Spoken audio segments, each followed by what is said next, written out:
اکثر ایک سوال پوچھا جاتا ہے کہ دنیا میں اتنے مذہب ہیں، ہر کوئی کہتا ہے کہ جنت میں وہی جائے گا۔ یہودی کہتے ہیں ہم حق پر ہیں، عیسائی کہتے ہیں کہ ہم نجات ہمارے پاس ہے، اور مسلمان کہتے ہیں کہ ہم جنت میں جائیں گے۔ لیکن کیا آپ نے کبھی اس پر مسلمانوں کی وہ حیران کن منطق سنی ہے جو اس بحث کو ختم کر دیتی ہے؟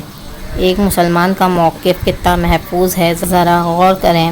ایک مسلمان کہتا ہے اگر فرضی طور پر یہودی جنت میں گئے تو ہم مسلمان بھی ان کے ساتھ جنت میں جائیں گے، کیونکہ ہم حضرت موسیٰ علیہ السلام کو اللہ کا سچا نبی مانتے ہیں۔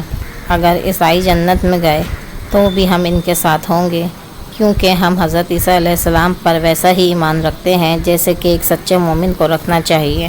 لیکن یہاں ایک بہت بڑا فرق ہے۔ یہودی حضرت عیسیٰ علیہ السلام کو مانتے ہیں اور ہمارے نبی صلی اللہ علیہ وسلم کا انکار کرتے ہیں۔